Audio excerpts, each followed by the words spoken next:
बिस्मिल्लाहिर्रहमानिर्रहीम। अस्सलामुअलैकुम वीवर्स। मैं उम्मीद करता हूँ आप तमाम स्टूडेंट्स खैरियत से होंगे। मैं आपका computer science instructor Shahbaz Ali और मैं आपको वेलकम करता हूँ डिजिटल एजुकेशन पर। जैसा कि आप सब जानते हैं, हमारा टॉपिक डिस्कस हो रहा था ethical issues related to security, और इसके हवाले से आज हमारा लास्ट लेक्चर होगा जिसमें हम रिमेनिंग एथिकल इश्यूज़ डिस्कस करेंगे। और अगर आपने इससे पहले वाले एथिकल इश्यूज़ पर वीडियो नहीं देखी है तो डिस्क्रिप्शन पर उसका लिंक मौजूद है और यहाँ पर आपको आई बटन भी शो हो रहा होगा। जाइए और जाकर आप वाली रिमेनिंग एथिकल इश्यूज़ की वीडियो भी आप देख सकते हैं। आज के लेक्चर में हम देखेंगे हमारे जो बकिया एथिकल इश्यूज़ रहते हैं उनको डिटेल में डिस्कस करेंगे।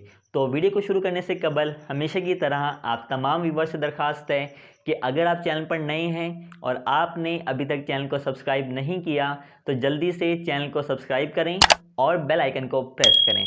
तो बेटा, आज हमारे पास जो एथिकल इश्यूज़ रह गए हैं वो हैं हमारे पास कॉपीराइट, ट्रेड सीक्रेट और लास्ट में हमारे पास बचेगा सैबोटाज।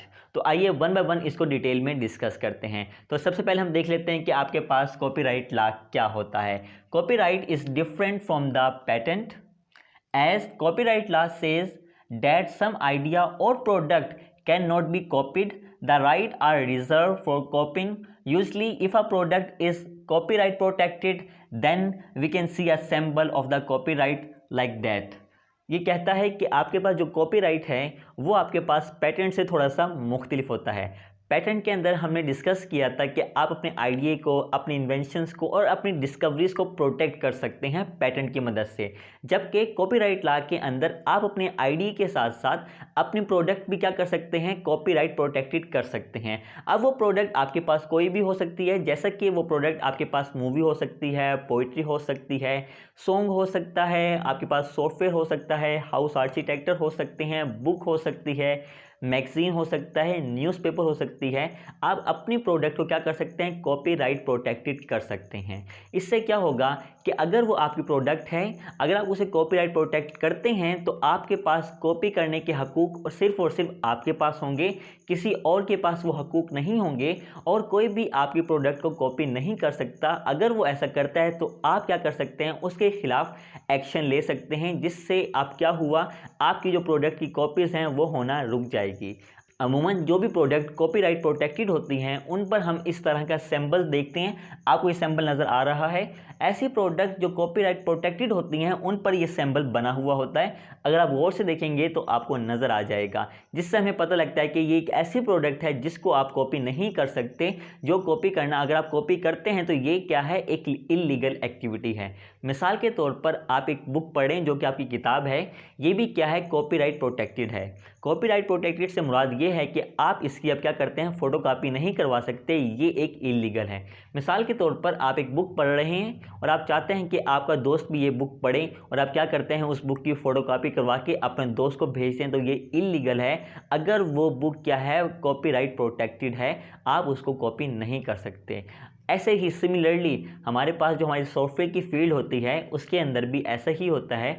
आपके जो सॉफ्टवेयर होते हैं वो कॉपीराइट प्रोटेक्टेड होते हैं, आप उनकी कॉपीज़ नहीं निकाल सकते। मिसाल के तौर पर आपके पास MS विंडो हो गया या MS ऑफिस हो गया और दूसरे सॉफ्टवेयर, सारे सॉफ्टवेयर अमूमन क्या होते हैं, कॉपीराइट प्रोटेक्टेड होते हैं, आप उनकी कॉपीज़ नहीं निकाल सकते। कॉपीराइट प्रोटेक्टेड आपके पास ये फैसिलिटी देता है कि आप अपने डेटा को गैर कानूनी तौर पर फैलाव से रोक सकते हैं। वो डेटा आपके पास कंप्यूटर प्रोग्राम्स हो सकते हैं, वो डेटा आपके पास डॉक्यूमेंटेशन हो सकती है या इसका कोई कम्बिनेशन हो सकता है। तो कॉपीराइट प्रोटेक्शन की मदद से आप अपने डेटा की इल्लीगल कॉपीज़ होने से रोक सकते हैं और ये सिर्फ और सिर्फ इख्तियार उसके पास होगा जिसकी वो प्रोडक्ट है, वो अपने पास कॉपी का हक रखता है। इसके अलावा कोई भी उस चीज़ को कॉपी नहीं कर सकता सिवाय उनके जिनको वो इख्तियार देता है। तो वो इख्तियार दे भी सकता है कॉपी का, ये डिपेंड करता है मालिक के ऊपर। देखें, इसको करने के लिए आपको क्या करना पड़ता है, अपनी गवर्नमेंट से रब्ता करना पड़ता है और अपनी प्रोडक्ट को रजिस्टर करवाना पड़ता है और देन कॉपीराइट की कुछ डॉक्यूमेंटेशन होती है वो आपको फिल करनी पड़ती है और उसके बाद कॉपीराइट के हकूक़ आपको मिल जाते हैं। आपकी प्रोडक्ट कोई भी शख्स कॉपी नहीं कर सकता। देन अगर वो ऐसा करता है तो आप उसके खिलाफ एक्शन ले सकते हैं। ये था हमारे पास कॉपीराइट। अब हम डिस्कस करते हैं हमारा नेक्स्ट, जो कि हमारे पास है trade secret. Trade secrets are usually the secrets that are playing an important role for the success of a company, they have a lot of value and usefulness for the company। मिसाल के तौर पर आप इसको ऐसे समझें कि trade secrets आपके पास एक ऐसे सीक्रेट्स होते हैं, एक ऐसे राज होते हैं जो किसी भी कंपनी की कामयाबी में बहुत ही अहम किरदार अदा करते हैं। अब आपके पास जो सीक्रेट्स होते हैं कंपनी की नज़र में उनकी बहुत ज़्यादा वैल्यूज़ होती हैं, उनकी बहुत ज़्यादा यूज़फुलनेस होती है, यानी अफादियत होती है, बहुत उनके लिए अहमियत का हामिल होता है। कंपनी कभी भी नहीं चाहती कि जो उसका ये ट्रेड सीक्रेट्स हैं, ये जो उसके सीक्रेट्स हैं, वो कभी भी उसके कॉम्पिटिटर को पता लगे। अब जो सीक्रेट्स होंगे वो कंपनी के लिए इतने अहम हैं, वो कभी भी नहीं चाहेगी कि वो जो उसके सीक्रेट हैं वो किसी को भी पता लगे, वो इनको सिक्योर करके रखती है। अगर ऐसा होता है कि कंपनी के सीक्रेट्स हैं अगर वो किसी को पता लग जाते हैं तो इसका मतलब जिस चीज़ की वो कंपनी है, अगर उसके कॉम्पिटिटर वैसे ही प्रोडक्ट बनाते हैं, मतलब उसको पता लग गया उसके सीक्रेट्स का, तो इसका मतलब यहाँ पे कंपनी को क्या हो सकता है, लॉस हो सकता है। मिसाल के तौर पर सॉफ्टवेयर बनाने वाली बहुत सारी कंपनीज होती हैं जो एक ही जैसा सॉफ्टवेयर बना रही होती हैं, लेकिन उसमें आप ज़रा गौर से देखें, कुछ कंपनीज होती हैं जो उसमें लीड करती है, हर एक कंपनी लीड नहीं करती है। तो बेसिकली किसी भी कंपनी की कामयाबी के पीछे क्या होता है, उसके राज होते हैं, उसके सीक्रेट्स होते हैं जो वो कभी भी एक्सपोज करना नहीं चाहती। सेम ऐसे ही आप देखें कि ईमेल की सर्विसेज बहुत सारी वेबसाइट्स दे रही होती हैं, लेकिन आपके पास चंद एक ऐसी वेबसाइट की ईमेल सर्विसेज होती हैं जो लीड कर रही होती हैं, जिस तरह जीमेल।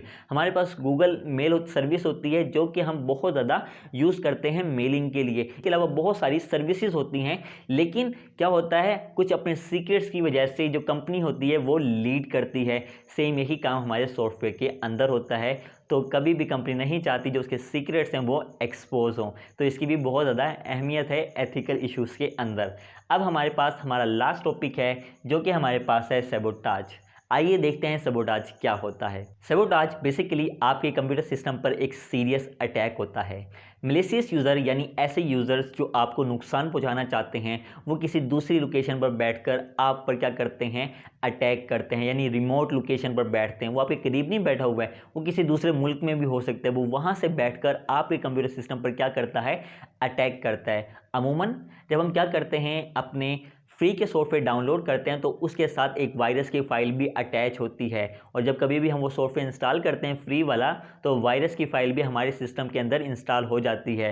तो हमें ऑनलाइन फ्री सॉफ्टवेयर डाउनलोड नहीं करने चाहिए। जिस तरह हमने पढ़ा था सॉफ्टवेयर पायरेसी के अंदर, हमें इसको फॉलो भी करना चाहिए। अब बेसिकली वायरस होता क्या है, एक प्रोग्राम होता है, एक सॉफ्टवेयर होता है, वो सॉफ्टवेयर क्या होता है, नेगेटिव इंटेंशन से लिखा जाता है, यानी उसका मकसद ये होता है कि आपका जो डेटा है उसको डैमेज करना, उसको क्या करना है, तबाह कर देना, उसमें छेड़छाड़ कर देनी है। तो वायरस हमारी फाइल को डैमेज कर देता है, हमारी इन्फॉर्मेशन के अंदर रद्द-बदल कर देता है, या फिर हमारी इन्फॉर्मेशन को तबाह कर देता है। वायरस ये काम करता है। तो कभी भी आपको सॉफ्टवेयर फ्री के डाउनलोड नहीं करने चाहिए। मिसाल के तौर पर मैंने एक फ्री का एंटीवायरस डाउनलोड किया। अब बेसिकली वो एंटीवायरस तो था नहीं, वो तो था वायरस, और जब मैं उसे अपने सिस्टम के अंदर इंस्टॉल करता हूं तो मेरे सिस्टम के अंदर बेसिकली क्या इंस्टॉल हो गया है, वायरस इंस्टॉल हो गया है। तो इस चीज़ को आपने मद्देनज़र रखना है, आपने देख के फ़ाइल को डाउनलोड करना है और कोशिश करें फ़ाइल को परचेज़ करें।